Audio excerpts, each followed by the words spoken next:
This episode is sponsored by The Break Room, downtown's best spot for a hot lunch every business day.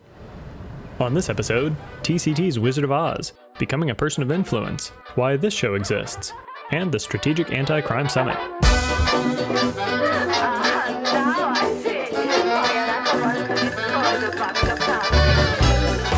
Joining us here in the Talk About Topeka studio, we have Julie Castaneda and a four-legged friend. We have Toto from The Wizard of Oz coming up here at Topeka Civic Theatre. How you doing, Julie? I'm doing great. How are you? Excellent, excellent. All right, so we have Toto. Toto, how are you? Good, yeah. I knew the same thing. That's what I was thinking too. Just the most well-mannered dog. How did you come into contact with Toto here? Well, it started with just the idea of, gosh, who's going to play Toto in The Wizard of Oz? And his name really is Toto. His name really is Toto. I mean, really? What else would we call this dog? You look at him and you think Toto. And my kids have always been involved in theater, and none of my kids are doing The Wizard of Oz. Really? And so then I thought, what would really be great is to adopt a dog to do The Wizard of Oz. And I wanted a little dog. I'm not really a little dog person, but yeah, I am now, yes. And so I looked for about 6 weeks. I talked it over with Shannon, and he was excited that we were going to get a Toto. So now you have a kid in The Wizard of Oz. And now I have a kid, and I am now one of those stage moms. I have never been, my kids, I drop them off at the door, they go on in, they do their thing. Not now. Now I'm a stage mom, I'm involved, So you adopted Toto, and how long does it take to train, a dog to do the role of Toto in The Wizard of Oz? I had Toto 3 weeks. Really? I adopted him 3 weeks ago Monday. Oh, and you said he's about 3? That's what they thought. About 2.5 to 3 years old.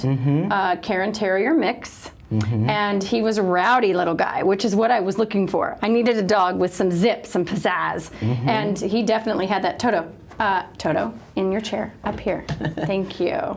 He's got to do his song and dance. Right? I know, right? And so as soon as he came into the room, and he just started running laps around the room, and he was super excited, and he said hi to everyone. I thought, now that, I can take that energy and I can channel it. So it'd be really hard to take the shy dog and somehow prepare it for the lights and the music and the costumes of The Wizard of Oz. It's pretty much a testament, I think, to your abilities there. Thank you. I think it shows the hardiness of the terrier as well. I mean, not every dog could cope the way he's coped, but he's doing a great job, because it is a lot of transition for him, but he seems to like it. He likes having a job. Yeah, Toto, you're actually paying your bills, which is good. Yeah, my dog right? He sits around all the time. Yeah. Somebody asked me, what are you going to do when the show is over? I said, we're going to hit the road. We're going to be Toto in every show. Right? I bet there'd be a market for that, There actually. probably would be, right? You want to be Toto everywhere? I bet you do. Yes, he's a good boy. Adorable. Well, thank you so much. We had so much to talk about here. Of course, we have the adorable Toto here with us.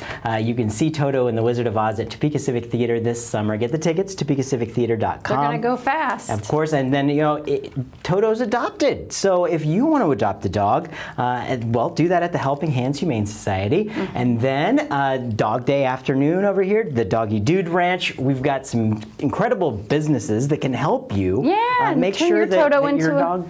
To a great dog. Yeah, you can have a Toto too. Well, thank you very much. I really do appreciate you coming by. Thanks for having us here. Thank you, Toto. Good job. Good work. So thank you. Thanks for having us. That's Julie Castaneda and Toto from The Wizard of Oz. We're here in the Talk About Topeka studios with Emma Starkey from Community Resources Council. How are you, Emma? I'm doing great. How are you? Great to have you here in the studio with us. You've got a really interesting event coming up that you're working on with Leadership Impact and CRC. Tell us about this thing. So CRC and Leadership Impact have teamed up to create a leadership event specific to nonprofits for our Topeka and Shawnee County community members. The event is going to be really soon in July, and we are gearing specific to nonprofits, but everyone is welcome. We do have a couple of for-profit agencies that have signed up as well. Okay, so what can we expect at this event? A lot of the stuff that we're talking about is the idea that you as an individual can lead from any position. So with that being said, anyone is welcome to attend. Board members, regular employees, you don't have to have a title to come and participate in the leadership event. Cool. A good portion of it is going to be networking as well. So the idea that you can actually meet and interact interact with some of your other nonprofit and for-profit community leaders. Excellent, excellent. And that's very important, as a lot of not-for-profit organizations find themselves with difficult challenges that they need to face. The more networking that they can get, the better. But you've got an organization here with Leadership Impact who it's their professional job here to make leaders, somewhat like this. And then you've got their partnership with CRC that makes it possible to bring it to these organizations for a very affordable rate. Let's talk about, I'm in an organization here and I'm thinking, I think this might be something for us. So what do I need to do to get involved here? It's super easy. We have a little website link. It would be really easy to contact me via email. My email address is Emma Starkey. That's ESTARKEY at crcnet.org. Perfect. And the idea with a lot of this is to get you out of your normal surroundings for a half a day, to really take a break and step back. We all in nonprofits get so totally overwhelmed with all the stuff that we're doing. It's hard to step back and focus on being visionary and being that leader.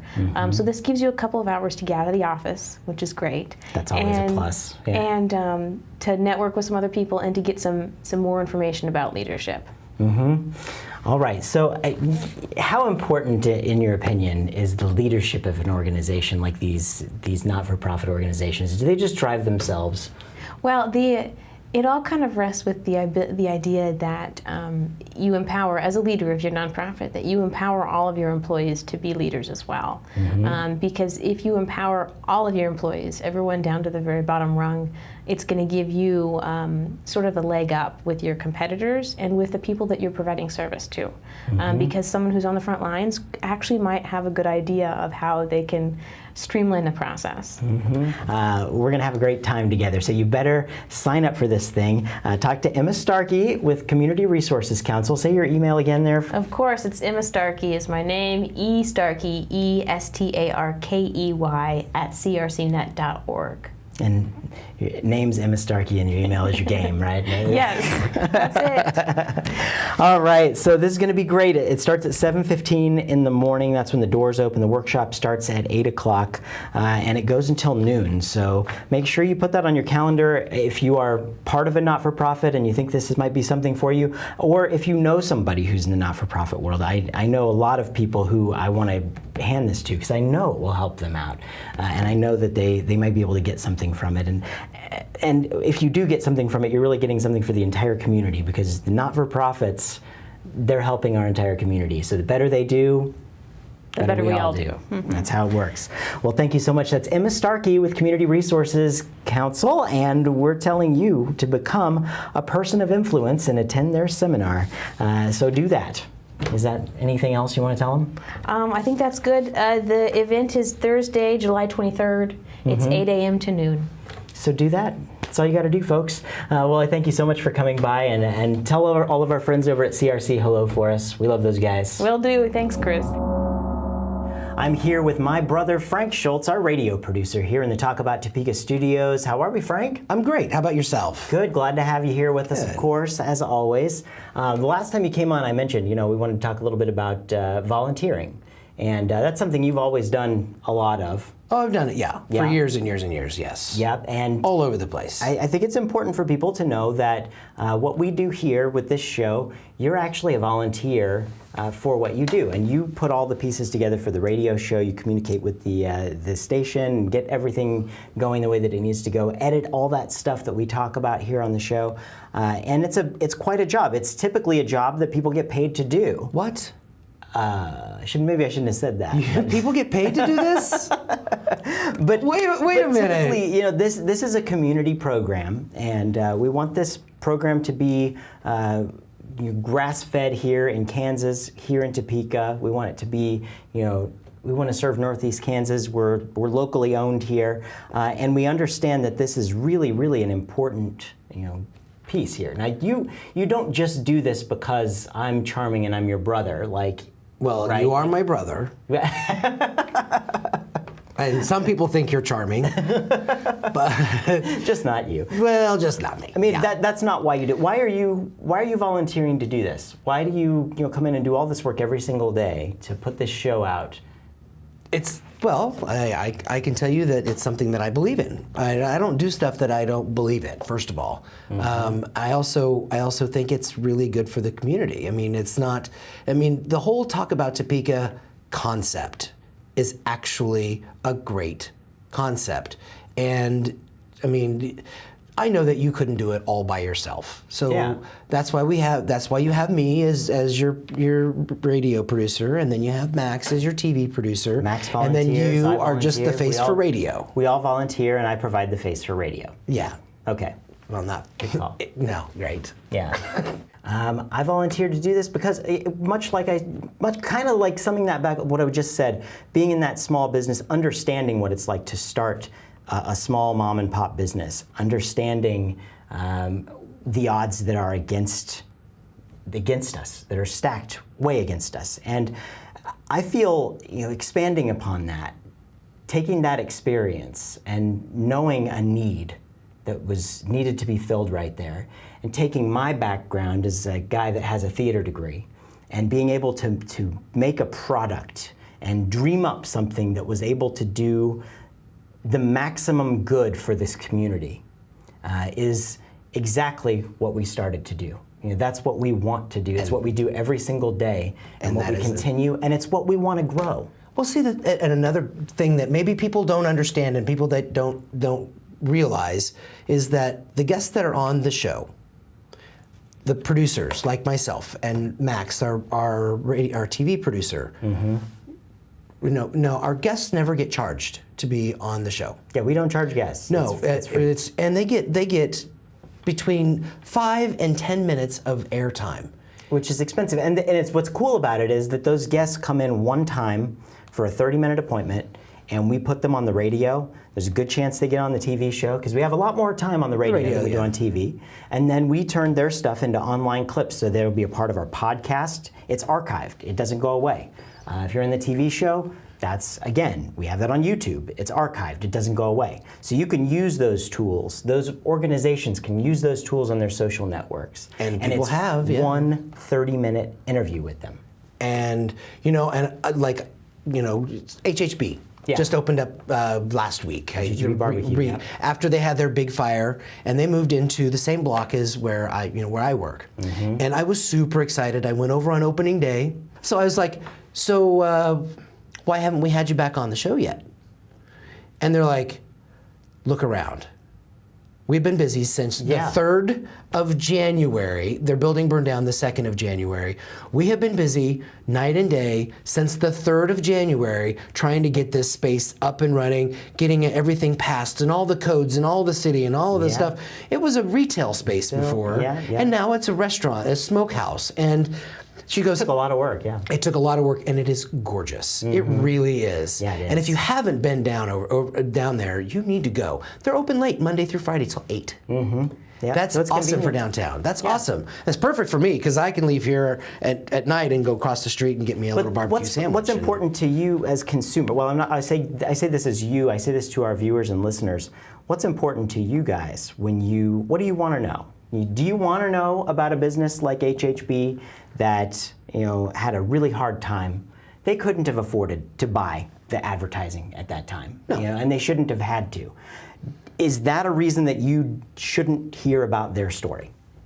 That's not a reason at all. You need, and people that are listening, do you know that they can get onto the website and put comments, and there's a contact you? And I love that those guys get to be here, and so that they get to be here on this show. I get to meet some of the coolest people. Yeah, you do. And a lot of them come from going to that website. That's probably why you do. Well, it is. You like this it's because a good thing. you get to network. You get to meet these people. Well, I meet the people that I know. And you get to go to events like the Tap Gala, and I get to do all of that, but I get to meet these people. A lot of them I've met at events, and it kind of goes through, but a lot of them do go to the website. You go to talkabouttopeka.com. There's a thing on there, contact us. Just send us a little information about what you're doing. We'd love to have people on the show. People doing great, extraordinary things, small business owners. If you work with, own, operate, however, the small business organization, you have a cool event coming up, we want to know about it. We want to talk about it. So we want to put it on the air. Tell us about it, and we'll get it on there for you. And then if you want to help us spread our message even even further, more efficiently and faster, there's another link on there, and you can make a contribution to us. There are voluntary subscriptions that we have.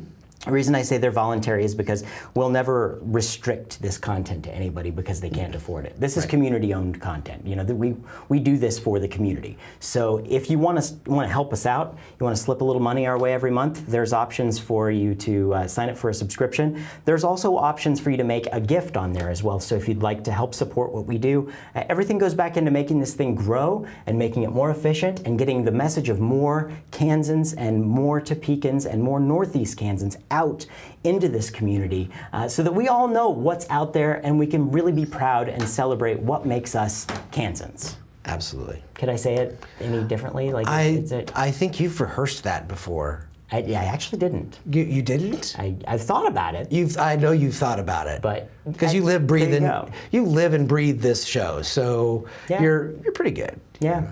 Oh my God! I just gave you a compliment. You did. That happened, folks. Darn it! And mark it's that on down. film. Mark that and down. Radio. And you can search through the other. Of course, you go to talkabouttopeka.com. You can make that contribution. You can tell us about your stories. We can get you on the show. And of course, you can search through the archives of all the footage that we've done. Did you know we've done over 160 television episodes? You know we've done over 282 radio shows. That's pretty cool stuff to celebrate, and we've done it with volunteers, folks. So if you want us to help us get to the next These lights level. are not cheap. The equipment to run this is not cheap. You know, we just want to provide a service, and you know that'd be great if we got some little cashola coming in, because we could make it better. And we can. Oh yeah, I can spend money really well on technology to make things better. Yeah, to make things better. It's good stuff. Well, thank you very much for coming by, and folks, thank you. We've had several people who've made some gifts on our website. We really do appreciate the support that this community's shown us, and we appreciate that you tune in every single day with us on KMAJ 1440, and you tune in to my TV Tuesday nights at 9:30 to watch our TV show. And go to talkabouttopeka.com. to review it all. Oh, now who's the shameless self-pluggery guy there now? The Good job. It's rubbing off. Oh, thank you very much, Frank. Joining us here in the Talk About Topeka studios, District 1 City Councilwoman and Deputy Mayor Karen Hiller. How are we, Karen? I'm great. So Thanks, glad Chris. to have you here. It's good to be here. All right, so we got to work on a project together. It was a very cool project. It was a crime summit. We hadn't seen something like this before. And you know, when I kind of got involved with this, I was like, what is this thing going to be? You know, and I think you should be very proud of the outcome that came from bringing the crew together to make this happen. Tell us a little bit about the Crime Summit. Give us the elevator speech about the event so people know what we're talking about. Well, in short, we brought together everyone in District 1. We had lots of players from the city level and the neighborhood level working on planning. Started with the police department and said, you know what? We've been talking for years and years and years about how to change our own behavior and prevent crime. And we're getting pretty good about that, or people that aren't, they know what they're doing. How can we notch it up? We're just getting kind of tired of going from one neighborhood to another and hearing a similar story and realizing that I'm the one who's going from neighborhood to neighborhood, and I'm not sure that the people who really need to know this know it. For instance, you know, people talking about their crime stats with their community police officer and then going, well, what's been happening lately? Well, you know, we've had some people taking mail, or we've had people breaking into trucks, and, you know, well, what did they look like? Well, blah, blah, blah. And, you know, well, what did the vehicle look like? The getaway vehicle? Well, sort of blah, blah, blah. And I'll go 2 neighborhoods over on Thursday and hear the same thing and go, oh my gosh. It's the same thing. It's the same, it might be the same people. Somebody besides me needs to be carrying this information. Yeah. And so I went to the chief and said, Chief, I think we're ready with your community policing unit, with you being here and the community policing unit being as fabulous and fully staffed as it is right now. The neighborhood's wanting to do more. New folks over at the Department of Neighborhood Relations that used to be Housing and Neighborhood Development and wanting to work better with strengthening neighborhoods. It seems like this could be a good time to bring everyone together. And he said immediately, let's do it.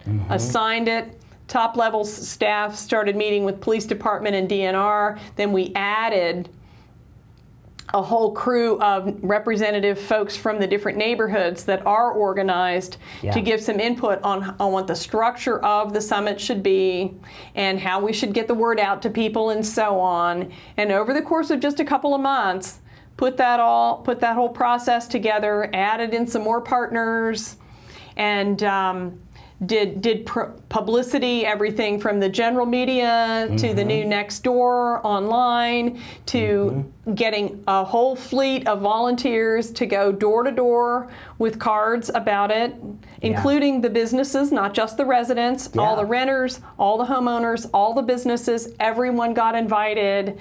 We had over 20 people helping to make direct contacts and go flyering door to door.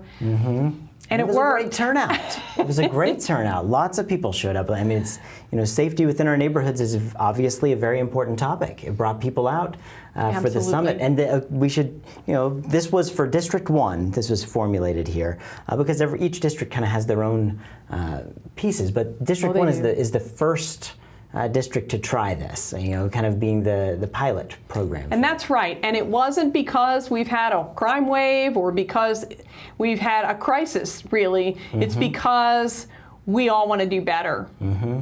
And we framed it was technically called, instead of the crime summit, just in case it looked, scary, it was a strategic anti-crime summit, which came out of the group suggestions as well. Absolutely. We just wanted to notch it up in terms of driving crime out and strengthening neighborhoods in our district. There was not an intent that this would take the place of neighborhood associations or any other existing group. The idea was to pull everybody together, really focus, and then the follow-up commitment was that back at that core staff team level, we are now compiling all of the group reports from those input sessions, as well as people's comment sheets, to come up with the suggestions that came out of that summit. And then as soon as those are compiled, which is happening this week, those will go to the police department and to the Department of Neighborhood Relations and anybody else if there's somebody named. Dispatch, for instance, Shawnee County Dispatch was there. They did the 911 session and they loved it and they want to come back and be part of the Corps as well.